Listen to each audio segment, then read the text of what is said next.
Hello and welcome back to our study of Peninei Halacha, the teachings of Rabbi Eliezer Melamed Shlita. Hoping everyone had an enjoyable Shabbos. As we begin another week of learning, please continue davening for Charlei Tzvagan Yisrael, for Shalom Petzua Yisrael, and a safe and healthy return of all of our hostages. Baruch Hashem, we've had 3 more of our sons that returned home, albeit under horrific conditions, and we should be screaming from the rooftops about their condition and the cruelty and the mental anguish with which they were forced to endure. And somehow we as a people just have to put up with it. I'm not sure why, but this is our lot in life. But still, we should keep davening, doing everything we can with everything within our power to make sure that the powers that be make sure that they come home. It's absolutely unacceptable. We dedicate our learning to Nishmat, Saren Daniel Shemer Rav Dron Vasheli Hashem Kim Damo. The next chapter, as we begin our week, Lahashmil Ozno V'Din Hirhur. Yeshna mitzvah shemiskaimos aydei dibur, k'mo tefillah. Some mitzvahs we fulfill through speech. Tefillah is one of them, davening. Kriya Shema, Birchas Hamazon, saying the Shema, benching. V'nechliku Amoraim b'she'ila. And the Amoraim, sages of the Gemara, have a dispute in the following question. If one did not actually speak the words out loud, but you just thought them or you glanced at them, are you still fulfilling the mitzvah? According to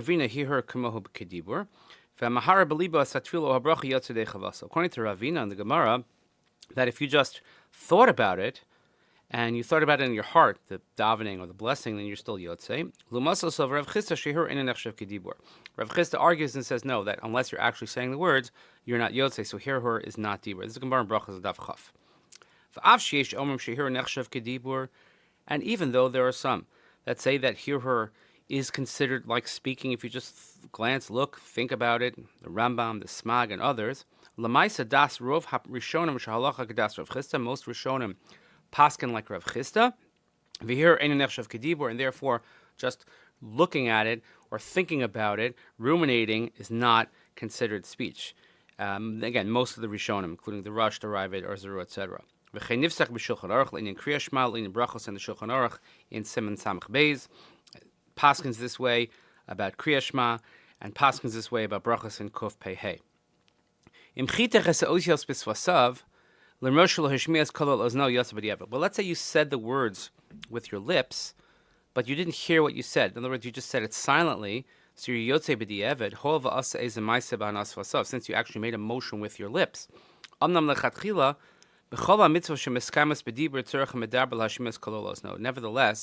lechatchila, the ideal performance of these types of mitzvos that we do with speech, one has to be able to hear what you're saying.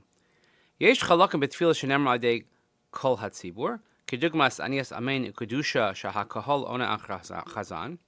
Some parts of the prayer which are said in public, or they're said communally, congregationally, so answering amen or kedusha that we answer after the chazan, she'osim l'chatchilim omer b'kol, of course, that they have to be said out loud.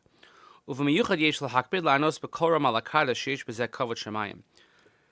When it comes to the Kaddish, answering the Kaddish, there's a specific inyan that we should say it out loud, really with a strong voice, because this is something called kavod shemayim, honor for the heavens.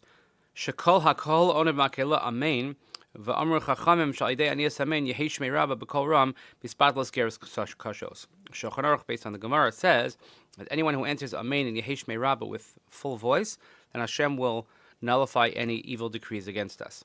V'kein noagin likras hapasuk rishon shel shma b'kol ram kedei l'oras hakavana. Shulchan Aruch also paskins in Siman Samach Aleph that when saying the first pasuk of Shema, one should say it out loud again to enhance and arouse one's kavana, one's intention. You'll notice that people, when they say Shema, they have a specific loud way of saying it, and that's why, based on this halacha. Sha'ar ha-tefillah, kedugmas psuke dezirma, so the rest of tefillah, let's say if you take psuke dezirma that we have in the beginning, kriya shema berchaseh v'shar mizmarim, or kriya shema in the brachos, or other kapitlach of Tehillim that we say, omrim b'kol ragil, we say it in a regular voice. L'chol hapachos b'oven sheyesh me'im l'ozno, but you should at least say it that you can hear it. And if a person only said the words with one's lips without saying it out loud, that you could hear it, you're still Yotzei nonetheless. Tefillah Amida, Shehi Pnimis v'Amuka, the Shmona Esrei, again, your silent Shmona Esrei, as it's called, the Amida, the silent Shmona Esrei, which is personal and it's deep, Ne'emeres B'Lachash is said silently. L'das Rov HaPoskim, Gam B'Tefillah B'Lachash L'chachila Tzorech Mispal Hashmes Aminam L'Ozno.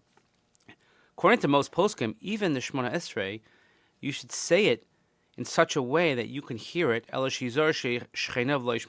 a fine balance that you have to walk. A fine line is that you have to say it loud enough that you can hear it, but not loud enough that the person next to you or the person near you should hear it, so as not to disturb them, or perhaps maybe it's such a personal prayer, it's only for you. But according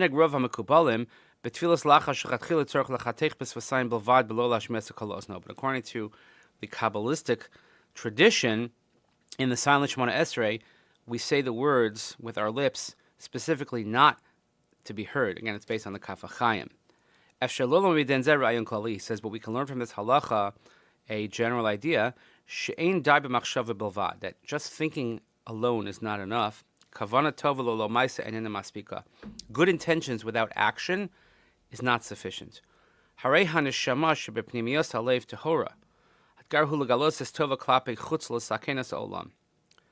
Our inner soul, our inner neshama, and our hearts are pure, and our purpose is to reveal goodness towards the outside world and to fix and repair what is broken.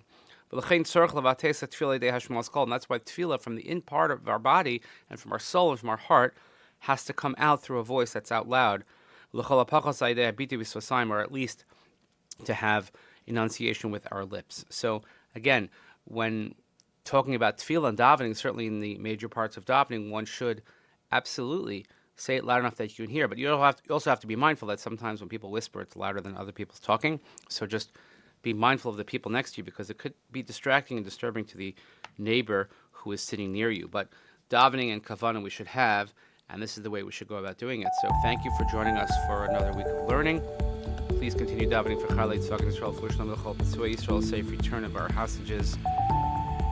Dedicating our learning to Nishmat, Sarah and Daniel Shemon Rav Dor Mishal Shem Damo. Thanks so much for joining us. We'll see you here next time. Have a great day.